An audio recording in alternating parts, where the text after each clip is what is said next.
really know how you got started in music, how big of a role it's played, that sort of thing. Yeah. I'm gonna hold a guitar because it makes me feel more comfortable.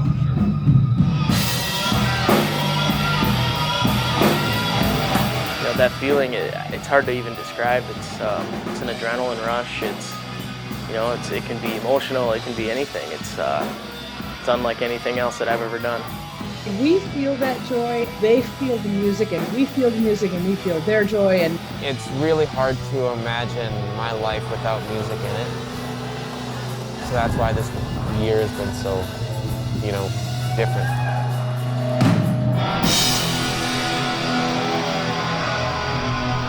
It's just going to be a few weeks, right? A couple weeks. We'll put things on hold. I was like, by June we're going to be good, And it just it kept dragging on. And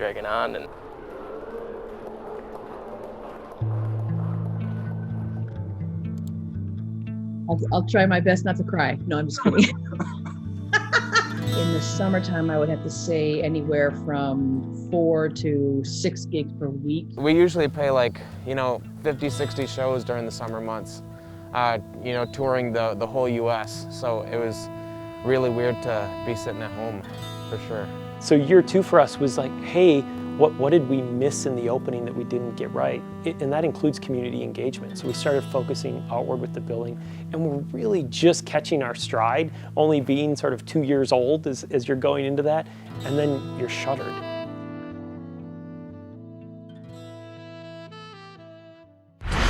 Continuing our COVID-19 coverage, the pandemic has forced another Eau Claire Music Festival to cancel as filed for Chapter 7 bankruptcy on Monday. Well, it's just an amazing domino effect in the performing arts area. So here we are, trying to make our way through. The amount of people that depend on events for their livelihood. It's not just the musicians, it's the sound engineers, it's the light technicians. Photographers. It's the photographers. There's a lot of people out there struggling, especially in this industry. A lot of different industries, a lot of small businesses are hurting bad, and it's been crazy. I mean, I don't know, it's kind of day by day, And it wasn't until, we went a month, 6 weeks, 2 months in, and we're like, well, when the heck is this going to change and get better? And somewhere in there, Will had the idea for us to do the video series.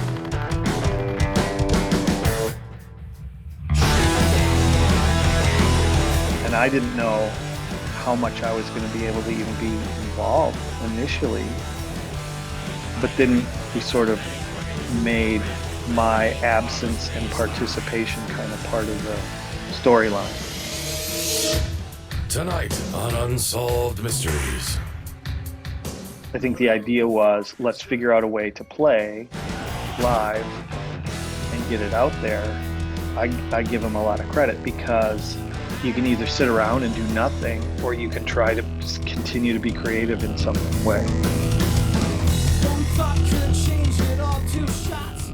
I get just as much energy from the crowd as I put out, and transitioning from doing that regularly to streaming, playing with just by myself in a room with a camera it's definitely weird. It can feel awkward. I probably look at the camera a lot, like weird. Once we found a safe way to do it, we started rehearsing more, and then all the energy had to go somewhere, so we decided to plan a new record and make a new record. And so that's been where our energy has been focused for the last 6 months, Then I started teaching virtually, which is what I'm still doing. I'm doing online lessons on Zoom, and I'm grateful to have the platform to be able to teach and to have a reason. I love teaching. I've always loved teaching. And so I'm super grateful for that. It is not as good as in person though. And I'm pretty sure pretty much every music teacher would tell you that. It's frustrating sometimes. You can create content and throw it online and then just cross your fingers and hope that people find it or watch it or whatever, but the live music experience for a musician is everything. So it's just crucial to figure out a way to keep that stuff going.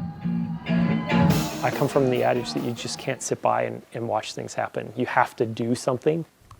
And Neva came along at the exact moment that it was, you could get on the phone, you could send an email, there was something you could do that felt like you could help control your destiny, but not just your own, you could help all the other facilities, not only just in Eau Claire or the state of Wisconsin or in the upper Midwest, but the entire country. Independent venues have always been exactly what the name is, independent. What started really as a response to COVID with a long-range vision of what it could be has really pivoted to be what's the long-range vision and how do we survive COVID. And so now we have this very strong, powerful organization that's sent more than 1.5 million letters to Congress, the largest sort of organization to do so, not just in response to COVID, but in the history of letters being sent to Congress in a unified way. So it feels incredible to be a part of something that we saw as the only way we could survive.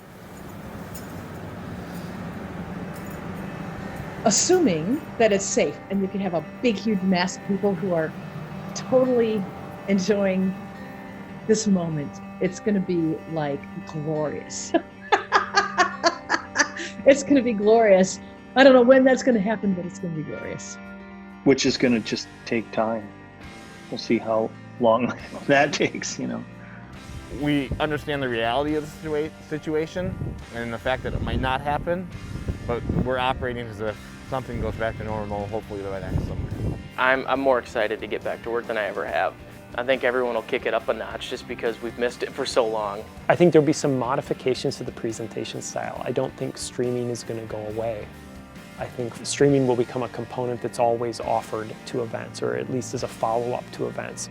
I think that we will come out of this with a more vibrant entertainment industry, an entertainment industry with artists who've been pent up. It's clear that the art that is being produced right now wants to be absorbed, and people want to learn from that experience. And so, yeah, I think there's tremendous things ahead of us.